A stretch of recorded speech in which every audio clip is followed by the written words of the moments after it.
Hello everyone, welcome back to Clusterbmilkshake. I am your host, along with support puppet Mr. Chicken. Yes! Bam! Today we are going to talk about 30 different questions and answers that you ask yourself when you get out of a narcissistic relationship or with somebody on the cluster B. They can be malignant or with psychopathy. And I'm reading these questions and answers that I'm going to elaborate on from the book Exorcism by HG Tudor. Now, HG Tudor is also, like me, diagnosed with narcissistic personality disorder and psychopathy. We have antisocial personality disorder, and he never showed proof. I showed proof, but took the test for psychopathy, so I know what I am talking about, okay? Now, in his books, he talks about his perspective on his disorder. He talks, Sam Vaknin, he talks about research and the psychological reasonings, why we became the way that we are. So when you read these things, this is how he sees himself. So everything is not based in classical narcissism. This is more grandiose presenting, okay? All right. And since I'm grandiose presenting, I'm going to go a little bit deeper into these answers, okay? So he does make some grammatical errors in here, but it's what we do, all right? So, number one, you will wonder why we treated you so terribly after we were so wonderful to you. We did this because you stopped providing us with potent, positive fuel. Fuel is narcissistic supply. Supply is our self-esteem regulation. We feel alive when we are getting positive attention from others. And if we cannot get that, then we are going to get negative supply from you. With a classical narcissistic person, when things are a little bit too normal across the board, we're going to throw a wrench in that calm because you're not paying attention to me. If things are going way too well, we're going to extract some negative attention from you. And I have done this in the past unconsciously, and I have done it consciously. This is why, it really doesn't matter if we know what we're doing or we don't. What matters is how you feel, okay? Number one. I know you want to know anyways, so I'm telling you, okay? All right. So, we needed to draw negative fuel from you in order to maintain our existence. Yes, otherwise we're going to fall into either a depressive state. We can start drinking and drugging, get massively destructive to our own selves, isolate, and fall into a schizoid state, okay? Another thing is we can go off and ruin our whole lives. It could be even jobs, family, friends, whatever, and just quit things and then start a whole new life. I recently read that too. Okay. Number two, you will want to know how we could have just left you like that after everything that you did for us. With absolute ease. We only think of ourselves. True. You are just an appliance to us, not a person. What he means by appliance is you are objectified. So it's what you provide for us. Okay? So when he calls you appliance, this is what that means. Someone else has our interests now, and we regard them as better than you on every front. Yes, I have done this a lot in the past when I was just living on autopilot. This is what I would do. Otherwise, I would stay in a long-term marriage and then just play with other people's minds on the side. And that would give me a lot of attention. And I didn't actually have to leave my marriage, but my married person, he was providing certain things for me, and then other people would provide the others. Okay? Number 3, you will be perplexed as to how we are able to move on to somebody else as soon after being with you, especially since we said that you and I were soulmates and would be together till the end of time. Now, before I answer this from him, I just want to say that classical narcissistic people, they believe in the shared fantasy. So when they do get into a relationship with you, they do believe all this bullshit that they're saying, and they do not future fake. That goes more on to the darker side of the force, okay? They know that they're lying. A classical narcissistic person believes in this future, but they can change their mind fucking depending on which way the wind blows, okay? Those are standard hook lines. Look out for forthcoming posts in this, which we scatter like confetti in order to seduce them. We rarely mean anything we say to you as we are habitual liars. That's more psychopathic, okay? That is more psychopathic thinking, because otherwise there wouldn't be a shared fantasy with other people, meaning the honeymoon stage and things like that with a narcissist. We would not see you as an imaginary person. You know, we're bringing you into our fantasy world. I have done that where, you know, I saw you as this perfect person. I didn't see you. I saw you how I wanted to see you.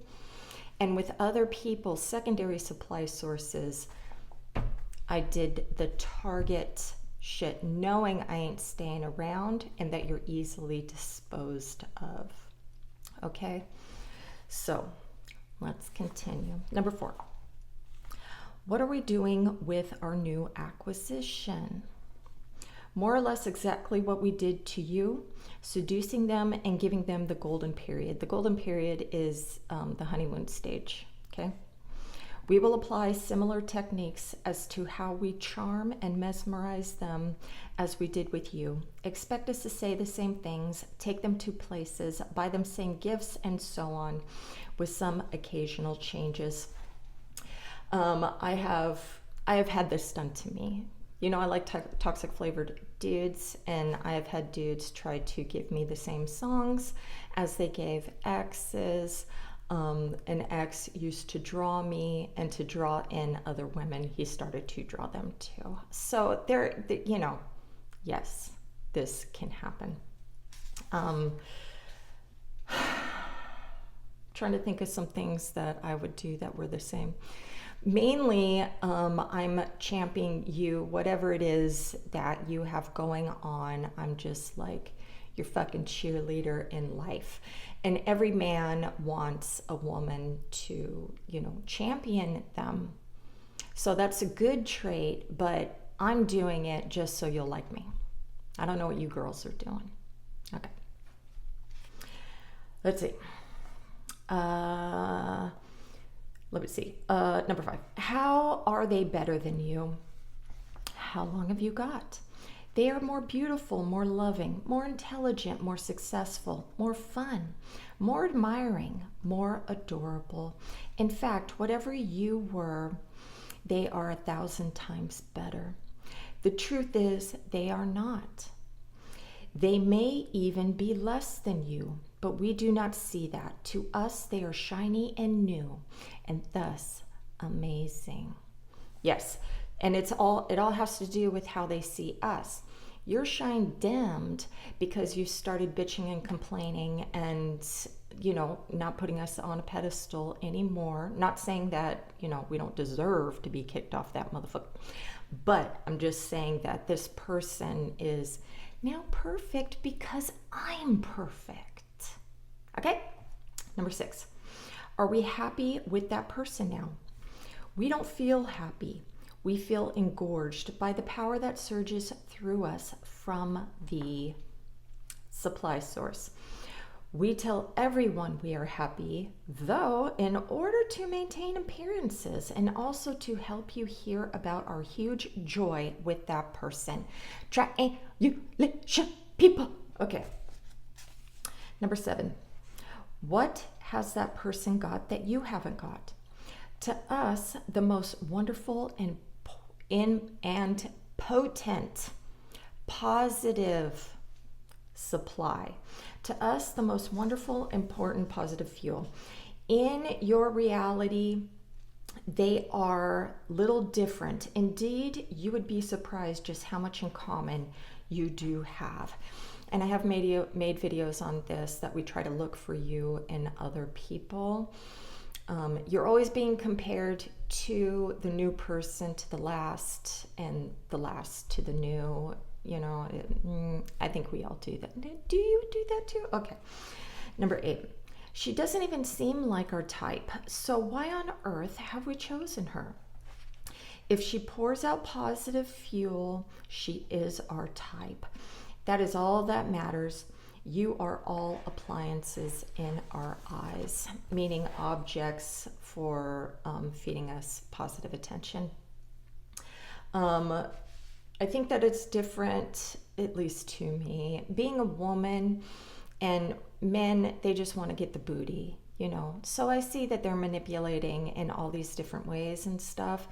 So me not having the goal of sex, but having the goal of enmeshing in your mind, I have to be more sly, y'all, because I have to make sure that I'm not a tease. You're going to get what you want, but we're going to have, conversation has to be really good.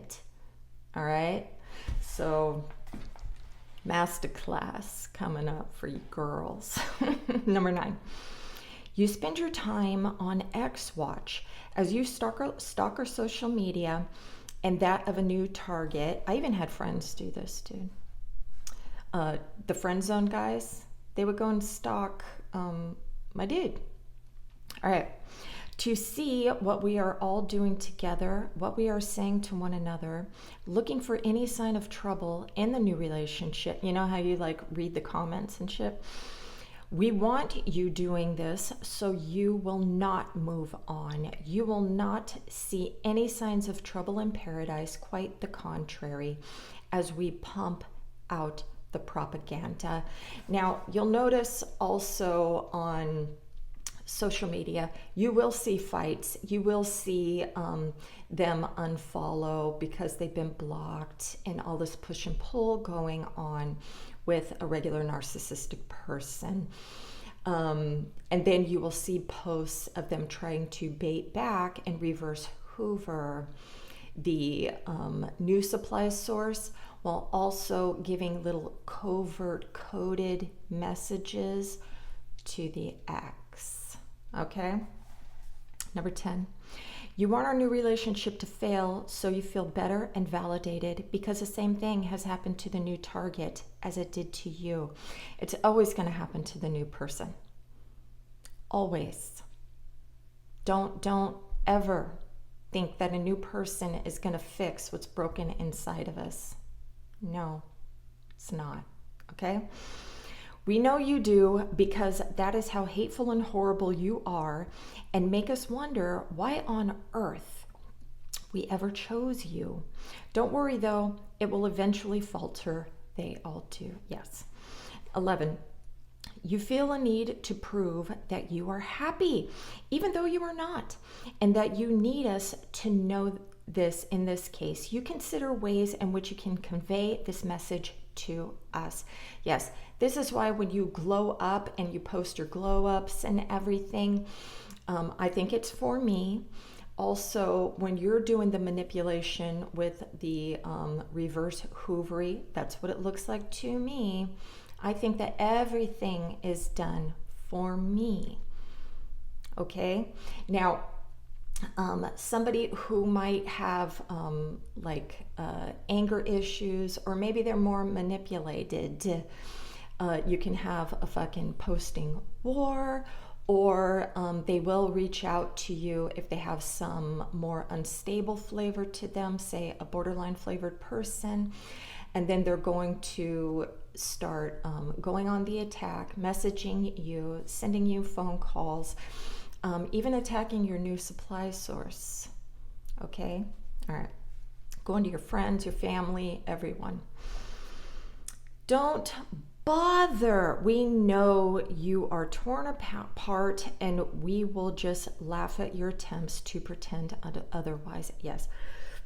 We can still sense what is really going on. Instead of appearing happy, you would do better to appear neutral and unmoved. I have said indifference is our kryptonite. 12. You wonder what you could do to win us back. You really shouldn't bother, but you don't have to do anything because we will hoover you soon enough. Yeah, unfortunately. 13. You wonder what mistakes were made that caused the relationship to fall apart. How long have you got for us to list your transgressions? The fact is that this is the case from our perspective. He says you did nothing wrong. You did nothing wrong to cause us to act out in the way that we do act out. But it is your different reactions that can trigger a narcissistic person to act out, especially if you are not controllable. Your happiness, envy, we envy that. Your sadness, don't bring that bullshit around me. Number one, why the fuck are you sad? And if you start blaming me, then we're going to react to you, So, but the wrongness is, when we start devaluing you when you aren't doing anything bad, okay? Number 14.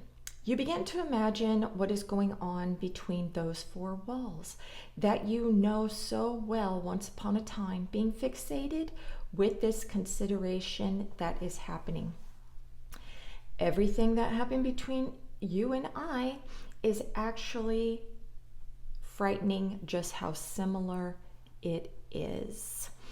But, you can't be fixated on your dude digging down somebody else, trying to covet them with gifts and fake empathy and shit. It's bullshit, okay?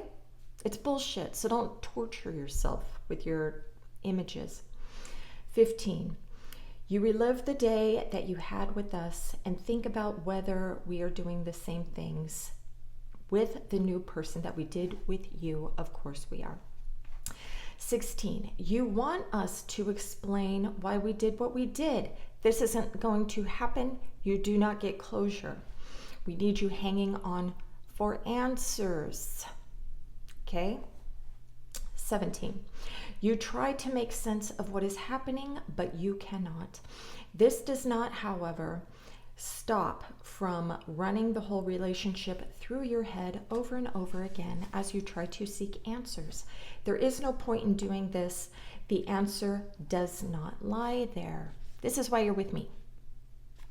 I'm going to give you the answers. Okay? 18. You sit and ask yourself, are we thinking about you? Now he says, no, we are not, until something about you reminds us of you. I can have trinkets of all of my exes all over the place. The thing is that I don't have an emotional connection to these things. I just have memories, but my memories do not connect to an emotional, miss you type thing, The Hoover thing is either want to make sure that we still have control over you, or we are low on supply and we're just, coming around the mountain. Okay. 18. 19. You ruminate on whether we miss you at all. He says, we do not miss you at all. We might miss your fuel. Yes, at some point. With me, only with a couple people in my life have I missed them, mainly missing what they provided for me in my life. And only one time have I actually missed holding and smelling somebody. Other than that, So that was an anomaly. Wear that crown, motherfucker. 21. Do we love her more than we love you? We will tell the world and you and her that we have never loved anyone like this before. Of course we have. It's always the same, even though it is not love like you understand it. That is true. We don't know what authentic love is. So everything is just what you are providing for us to keep us above level. Okay? Sometimes stepping on your head, right? All right. Have we kept the gifts you give us? Yes. They will be used to hoover and triangulate. Okay, they can be, but not me. I never use things to, throw in people's faces. At least not intentionally. But I ain't throwing away my presents. No, this is my time capsule, dude. 23. Why have we deleted all the pictures of you on social media? To provoke you and keep the new target happy. Yes, and I always say if you want to keep old pictures of your people, just hide them away in a different file. There's no reason, and thank you, refrigerator, unless you are wanting to triangulate, or like I wasn't even thinking of erasing 25 years of my life with my ex-husband. It's like, this is just, I grew up with this fucker. Why am I going to erase everything? Now I know that I should have erased the pictures of just him and I, but I don't have empathy, so I wasn't thinking about your feelings about that. I just wasn't even thinking. Okay. They're gone now. All right. 25. Why are we saying those things about you to other people? It's a smear campaign. Get used to it. Everybody gets them. You're not special. To me, you talk shit, you're not, I'm always on your mind. So I want you just to think the same thing. Just get your devil ears on and be just like, or your horns, and just be like, you can't forget about me. He's even making up stories. Aww. I used to laugh when I would see smear campaigns for me and just like, he loves me. He loves me. Do we feel bad at the way we treated you? No. The only reason why we apologize and everything is because if we know that we are losing you as your important source, supply source. Okay? Why does it feel like no matter what you do, we always seem to win? Because we change the rules to suit us. That's right. We don't fucking follow any rules. We even break rules. We don't give a shit. Okay. 28. Will we ever speak to you again? Oh, yes, when it's Hoover time. Yeah, there are some people that I have never hoovered back, but they were secondary supply sources, Will our friends and family still acknowledge you after everything has happened? No, the smear campaign is in effect. And unless our family members are against us too, then they will be on your side. Otherwise, they have to be loyal, or we're just going to get rid of them. And 30, what if she is the one? Of course she is. The replacement is always the one until the next one. Okay, so Exorcism by HG Tudor. I would not just read these books as your only information source.